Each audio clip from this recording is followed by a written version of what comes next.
सलातु वस्सलाम अलैका रसूलल्लाह सलातु वस्सलाम अलैका रहमतुल लिल आलमीन। सवाल कयो आहे हाफ़िज़ अल्लाह बख्श खोर। वो तो चए त मुंहिंजो सवाल आहे त फ़िक़्ह हनफ़ी में नबी करीम सल्लल्लाहु अलैहि वसल्लम जी माउ पीउ जे ईमान जे बारे में छा अक़ीदो आहे। बिस्मिल्लाहिर रहमानिर रहीम।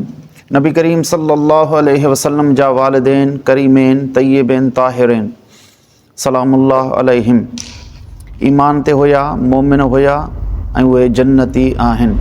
इन अक़ीदे ते अहादीस ऐं आयात कसीर तादाद में मौजूदु आहिनि ऐं जेके आयात ऐं अहादीस में उन्हनि जे अदम ईमान जो कौल थियल आहे उन जा उलमा इकराम कसीर तादाद में जवाब ॾिना आहिनि। पर सवाल कयो वियो आहे त फ़िक़्ह हनफ़ी में वालिदैन मुस्तफ़ा सल्लल्लाहु अलैहि वसल्लम जो अक़ीदो छा आहे त सिर्फ़ु इन ते ॻाल्हि कबी। यादि रखो त फ़िक़्ह हनफ़ी में मुल्ला अली कारी खां अलावा ॿिया जेके बि फ़क़ीह आहिनि हनफ़ीन जा उन्हनि जो अक़ीदो आहे त वालिदैन मुस्तफ़ा सल्लल्लाहु अलैहि वसल्लम ईमान ते हुया, मोमिन हुया। ऐं इन मौज़ू ते कसीर तइदाद में हनफ़ी आलिमनि मुस्तक़िल किताब तहरीर कया आहिनि जिन मां ख़बर पए थी त तमामु अहनाफ़ वालिदैन मुस्तफ़ा सल्लल्लाहु अलैहि वसल्लम जे ईमान जा क़ाइल आहिनि।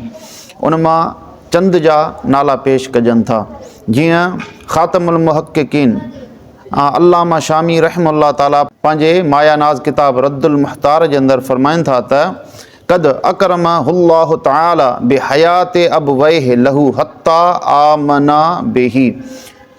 अल्लाह रब्बुल इज़्ज़त नबी करीम सल्लल्लाहु अलैहि वसल्लम ते एहसान फ़रमायो ऐं नबी करीम सल्लल्लाहु अलैहि वसल्लम पंहिंजे वालिदैन खे हयात फ़रमायो, जंहिंजे करे उन्हनि ॿिन्ही यानी वालिदैन मुस्तफ़ा अलैहिमुस्सलाम महबूबन करीमन सल्लल्लाहु अलैहि वसल्लम ते ईमान आंदो। इन इबारत मां मालूम थियो त अल्लामा शामी जो इहो अक़ीदो आहे त वालिदैन मुस्तफ़ा सल्लल्लाहु अलैहि वसल्लम ईमान ते आहिनि। इन खां अलावा ॿिया बि कसीर तइदाद में फ़ुक़हाए अनाफ़ इन जी सराहत कई आहे त वालिदैन मुस्तफ़ा सल्लल्लाहु अलैहि वसल्लम मोमिन आहिनि। उन्हनि मां आहे ज़ैनुल फ़ुक़हा अल्लामा मुहक़्क़िक़ ज़ैनुद्दीन बिन नुजैम मिस्री साहिब बहरुर राइक़। ॿिए नंबर ते आहे सैयद शरीफ़ अल्लामा हमवी रहमहुल्लाह ताला, शेख़ शयूख़ अल्लामा अल हिंद मौलाना अब्दुल हक़ मुहद्दिस दहलवी रहमहुल्लाह ताला, साहिब कंज़ुद दक़ाइक़ अल्लामा नसफ़ी। उन्हनि मां इमाम तहावी रहमहुल्लाह ताला बि शामिल आहे।